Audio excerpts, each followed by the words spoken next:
Murakoze cane inshuti bakunzi mbonesha kuri yanyu BTV Burundi, murameze neza aho muherereye hose. Ndibaza ko mubizi ku munsi wa kabiri haba hariho ikiganiro c'amagara meza, tugerageza kubabwira ibitandukanye ku ngwara ziba zibangamiye abantu mu kibano, ababa bakitswe n'amagara bagendana misi yose, ingwara baba bagendana misi yose, kugira ngo tubaronderere abaganga batandukanye bashobore kubaha umuco, bashobore kubabwira impanuro ko mukwiye kwigenza kugira ngo mushishikare gusanasana amagara yanyu. Rero nk'uko mubizi ntako tutagira tubarondera abaganga baba batandukanye, kuno munsi sindi jenyene muri studio, ndi kumwe na mugenzi wanje yanonosoye gukurikirana abavyeyi, aba sage femme, ariko mu Kirundi n'abakirizi. Nibaza ko arico kuko sage femme twaguma tuvuga igifaransa misi yose turiko tuvuga ikiganiro c'aba mu Kirundi. Rero yaje hano nkuko mwari mubizi muri kuno kwezi kwari ukwezi kwabahariwe kugira ngo bashishikare gukora ibikorwa vyinshi biba bitandukanye. Rero reka ndamuha ikaze muri studio zacu za BTV Burundi abaramutse yongera bidondore. Ego ndaramutse cyane abakurikirana BTV. Nitwa Augustin Harushimana, ndongoye ishirahamwe ryitwa Vyara Uheke ry'aba sage femme mu Burundi. Jewe nshima ko dukoresheje ijambo sage femme kubera ko ntituratora ijambo riri officiel rishobora kuvuga ngo niri sumwakirizi. Reka dufate sage femme, kandi uvuze sage femme ngaha kuri BTV nibaza ko abayikurikirana imisi yose bose barabizi. Hama murakoze cyane ku kwezi kwahariwe sage femme, nje inshuro nyinshi nshimira BTV ko muha agaciro uyu mwuga wa sage femme. Murakoze.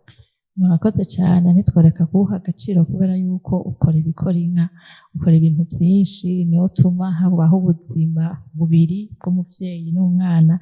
Urumva n'ibintu biba bikomeye cyane. Rero nk'uko twama tuganira ku masije usanga atandukanye, uno munsi tuza gukorera ku kuntu imbanyi nyinshi usanga zivayo zikoroka muri trimestre ya mbere, mu gice ca mbere c'umuvyeyi. Kurya tuzi yuko hariho ibice bitatu, rero tuza gukorera ku gice ca mbere, hariho mu kibano aho tubaye, inkuru twumva, aho usanga abavyeyi benshi usanga batakaza abana babo bakiri mu gice ca mbere c'imbanyi. Reka rero muganga atubwire mbega ivyo bintu vyoba ari vyo canke no mu gice ca kabiri n'ica gatatu birashika kenshi? Ego murakoze. Imbanyi ifise ibice bitatu nkuko bivuze. Imbanyi n'amezi 9. Kwa muganga dukoresha indwi, aho gukoresha amezi dukoresha indwi. Imbanyi ni indwi 39 ufatiye ku munsi wa nyuma waboneyeko amaraso. Kandi muri iyi ndwi nyene twariko turahimbaza isuku mu butinyanka.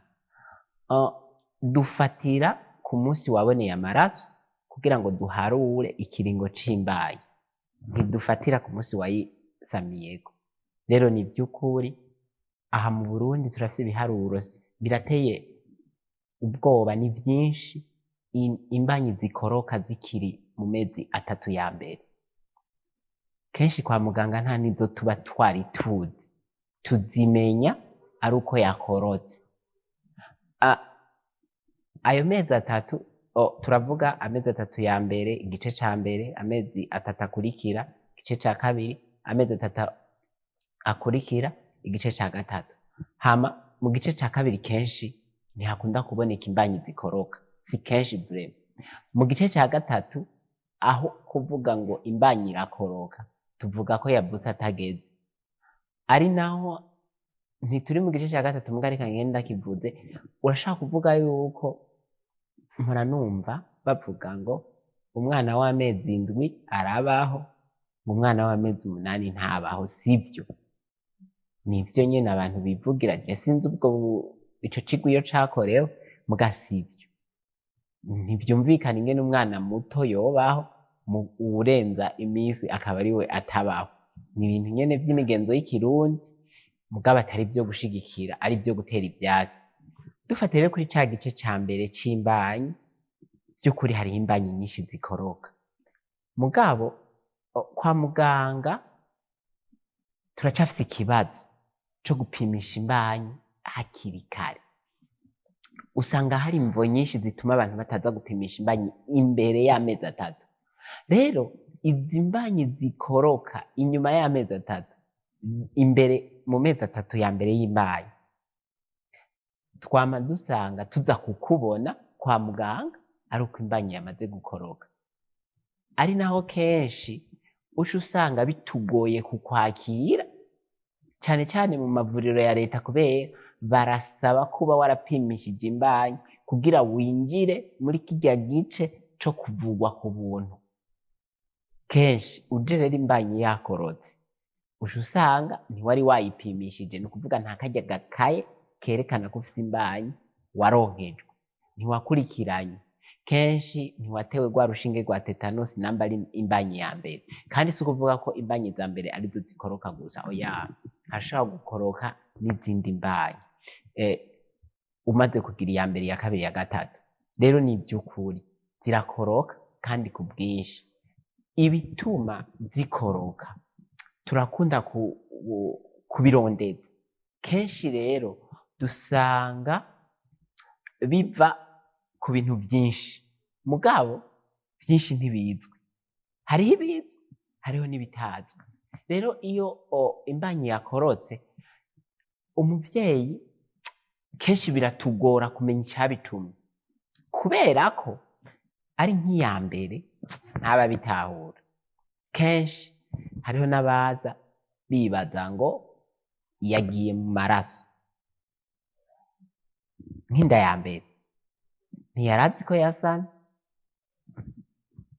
abonye amaraso hanyuma agaca yibaza ngo n'amaraso hama kenshi iyo uriko uramubaza ibimenyetso uca usanga umenga wotuma gupimisha imbanyi ubitumye ugaca usanga yari afise imbanyi mugaca musa n'abahaririye ikindi nizirya mbanyi zatwawe bidaciye mu mategeko sinzi ko ubitahura imbanyi zatwawe bidaciye mu mategeko y'igitwarire naho nyene aba yari ngaho vyabaye vyarabaye kazabona amaraso yari amaze nk'amezi 2 atayabona akaza yabona ikindi nuko ushobora kubona amaraso ufise imbanyi mu gitavuyeyo ko ndagerageza gusigura ibimenyetso vyerekana yuko imbanyi igira iveyo canke yavuyeyo ikintu kimwe conyene kitwereka yuko imbanyi yavuyeyo mu Burundi ni radio canke ecography nico conyene gishobora gusigura ati imbanyi irimwo canke yavuyemo mugabo kandi iyo imbanyi ikiri nto ikiri imbere y'amezi 3 nguma ndabishimikako nukuri kwa muganga nayo tuba tuzi kenshi kiretse imbanyi maze 7 ukwezi waciye umugwaragurika niho kenshi wisanga waciye umuja kwa muganga mugiye wari umeze neza by'ukuri nayo tuba twayituzi rero igihambaye nibaza ko twashimika ko muri iki kiganiro ni twomenya gute canke umaze gusama imbanyi ya mbere wo koriki kugira ngo umenye kare yuko igira iveyo canke umenye liste y'ibintu bituma ivayo kugira ngo ufashe na muganga kubirinda.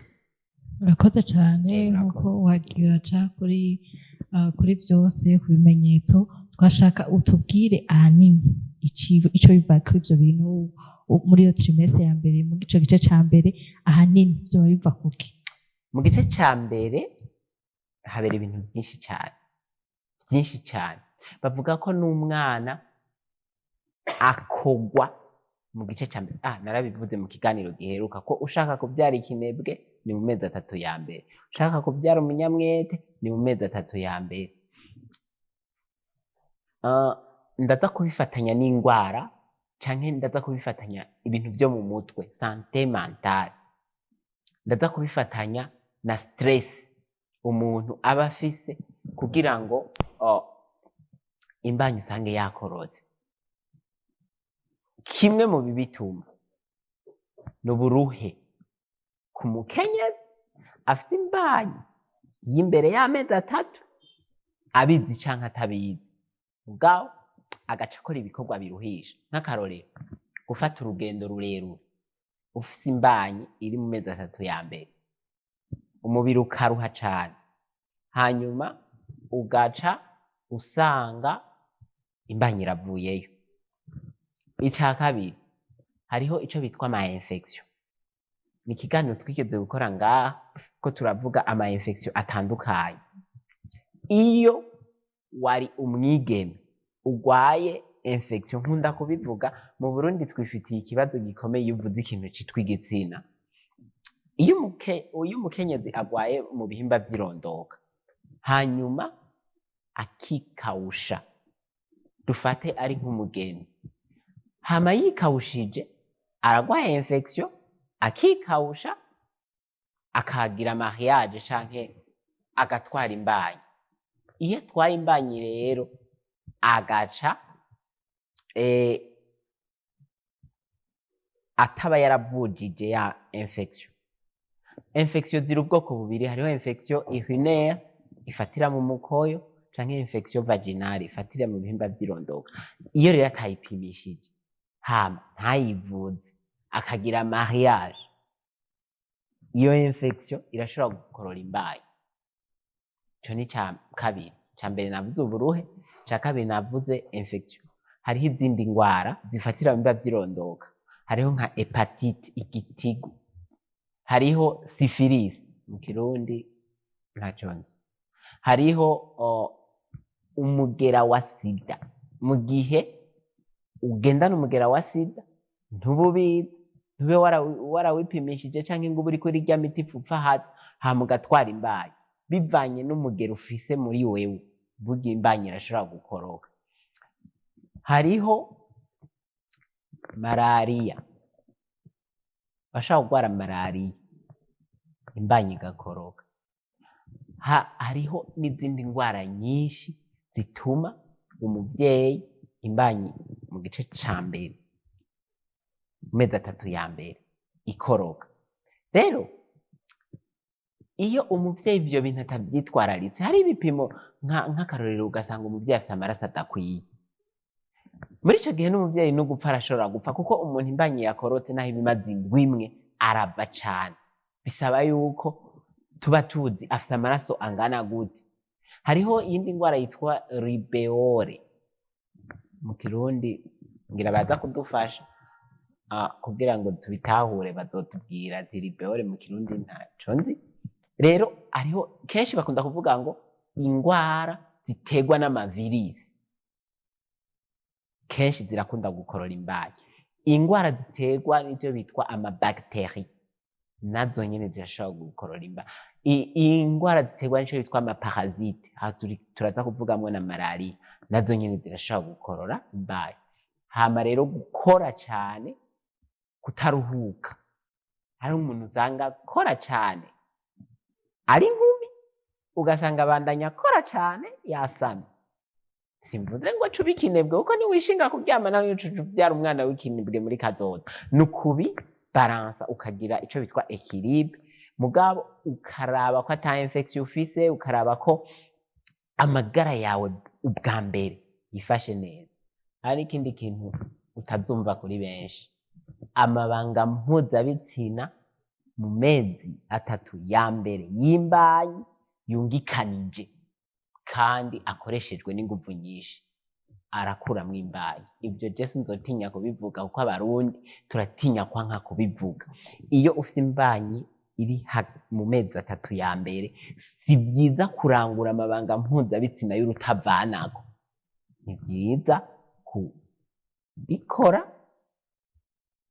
mbere sinotanga ngo kangahe mu ndwi ngapana kwiyahagura. Murakoze. Nibaza ko bariko baradukurikirana, bariko barumva vyinshi bitandukanye. Nibaza yuko aho umuvyeyi ari canke kenshi bikunda gushikira abantu bakiri bashasha mu rugo.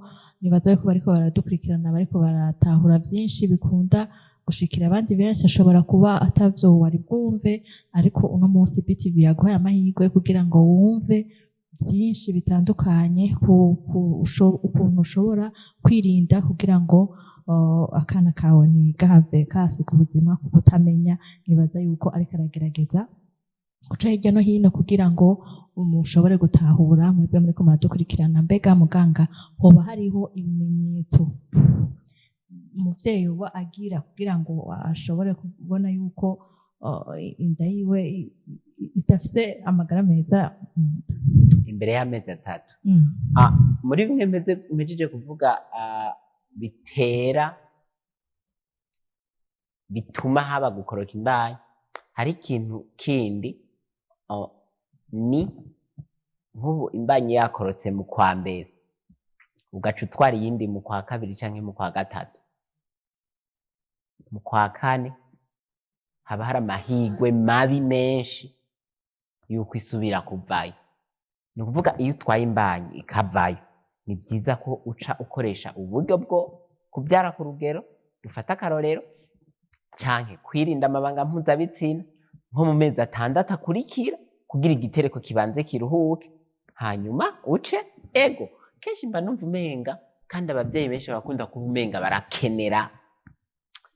akeneye umwana, dufate nk'umugeni akeneye umwana, sintegwa isoni no kukubwira ati ko ikorotse rindira amezi 6 canke umwaka kugira ngo uzosame iyindi, kuko nutayarindira uzoba uri kandida w'iyo yindi izosubira ikoroke. Ni ukuvuga ko mu bituma imbanyi kandi isubira gukoroka ari uko utaba warindiriye ko nk'ubu iya mbere yakorotse. Ariko kandi hari igihe bavyitwaramo neza ugasanga aragitse muri ico gihe tuja muri bya bituma, kandi ngo irananyaruka ahubwo guca ijambo.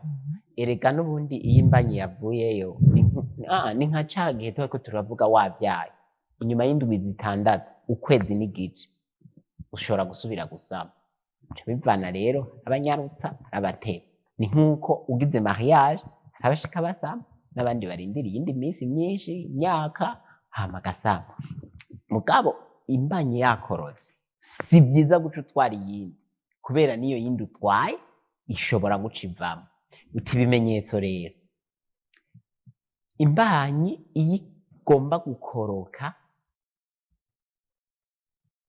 imbanyi ntizisa, biza gufatira ku mubiri w'umuntu w'umukenyezi.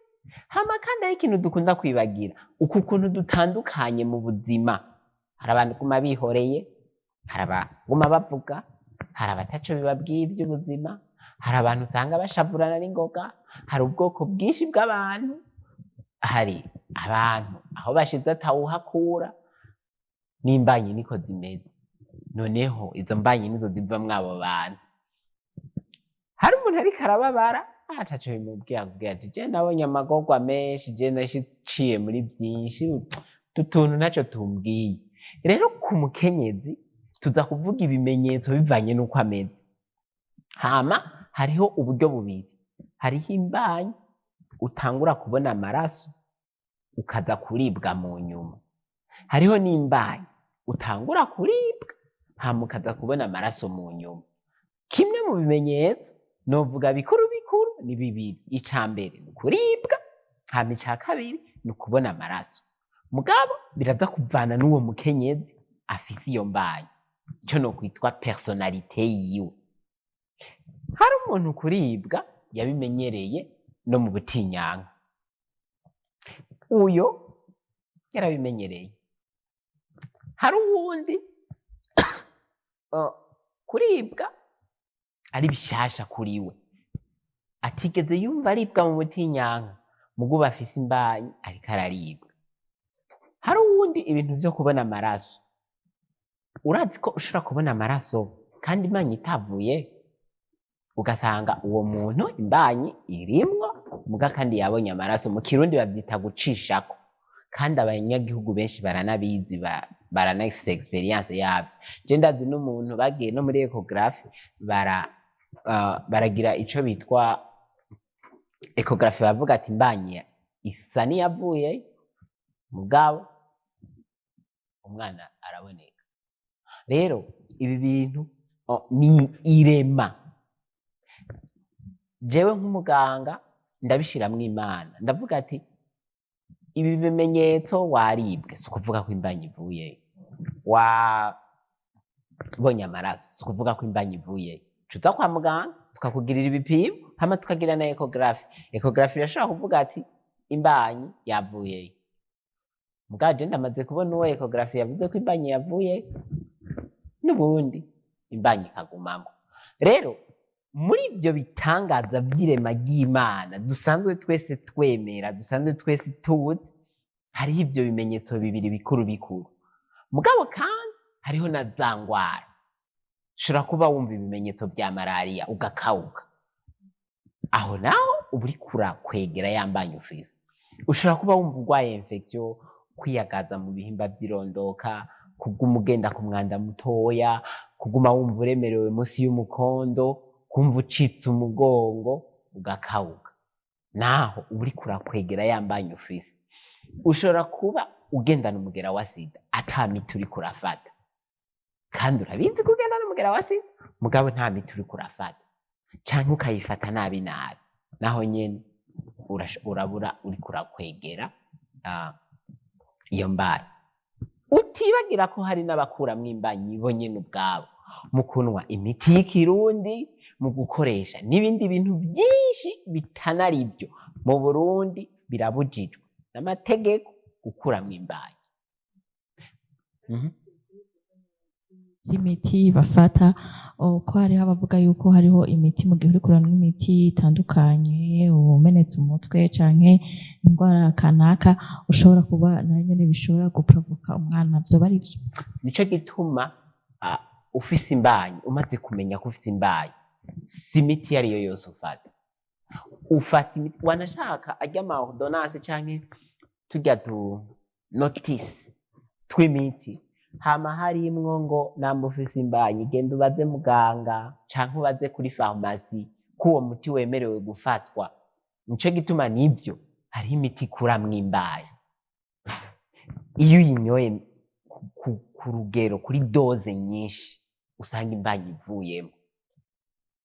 Ndamaze kumva umuntu ngo yanyoye kinini, anywera ikinini 21 umwanya umwe, imbanyi we yaravuye nawe nyene aca arapfa.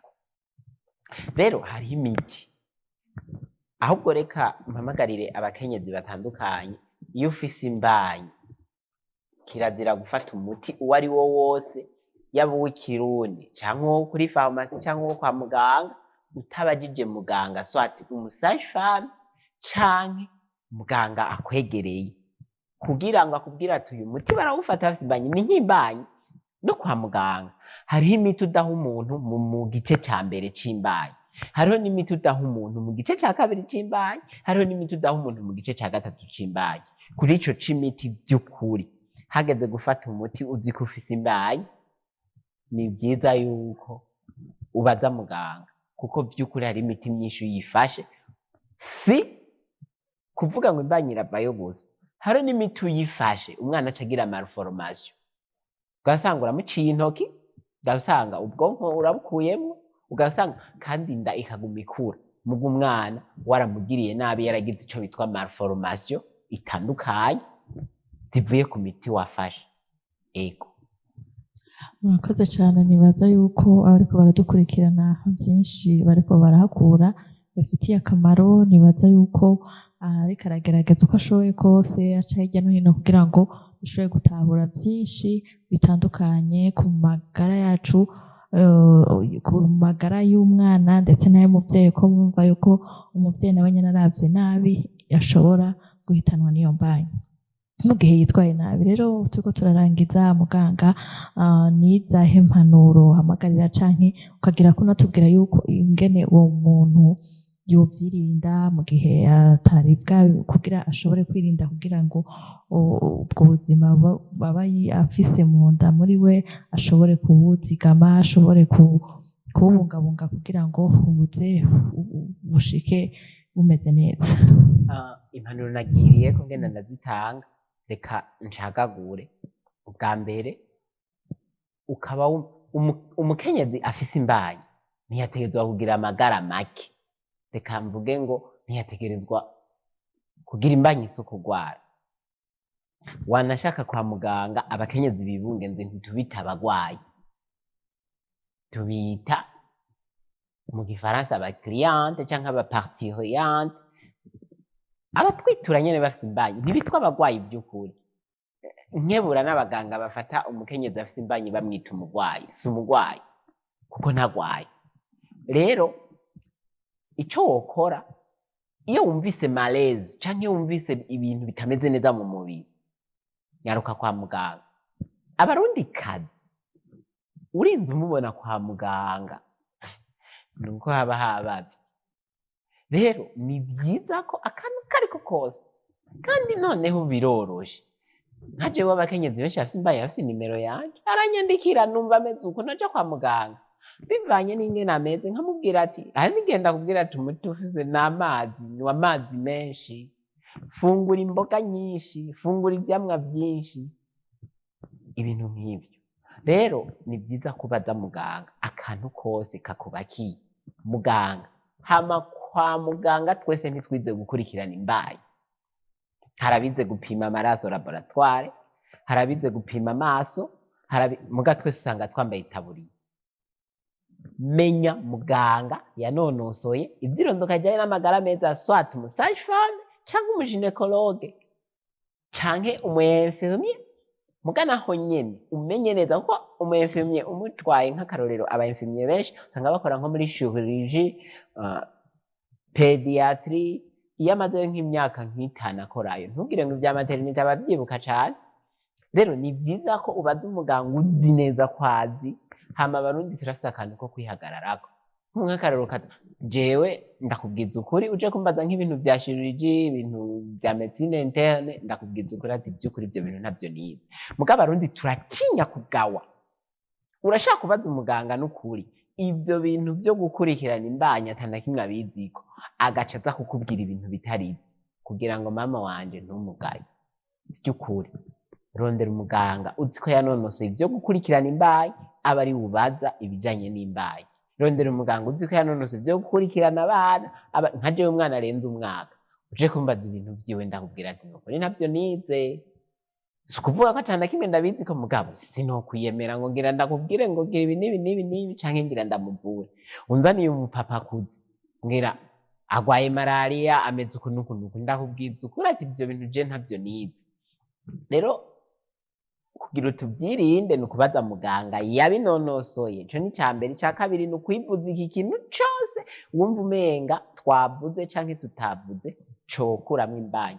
Hama bwa gatatu, iyo utwaye imbanyi ikavayo, reka guca utwara iyindi mbanyi. Ngwino kwa muganga tugushire ku buryo bwo kuvyara ku rugero naho uri umugeni, kugira ngo uruhuke, hanyuma uzosame waruhutse. Nivyo numva novuga. Murakoze cane, reka tubashimire cane kubona muduhaye ibintu nk'ibi, iyeko n'ibintu bikomeye cane gose. Murakoze. Je nsabe abanywanyi canke abatelespectateurs ba BTV, iyo wagize ikibazo muri iki kiganiro, ni vyiza kuja kuri YouTube ya BTV, hanyuma kuri iki kiganiro ukandika commentaire, ukabaza kenshi ndakunda kubikurikirana ibiganiro vya BTV. Iyo wanditse commentaire ukabaza ikibazo bivanye n'ikiganiro twakoze canke n'ibindi bijanye n'amagara y'abavyeyi n'ibibondo, vy'ukuri jewe en personne ndashobora kukwishura canke nkaguha contact canke nkaguha adresse yaho nkorera, hanyuma ukazoza tukabandanya tubiganirako. Hama nagira ndangize nshimira BTV vy'ukuri, murereka aba sage femme yuko bafise akamaro kandi murabashikiriza abarundi bose. Natwe turi ngaha, narabisavye ubuheruka, muduha akazi tuzogakora. Murakoze.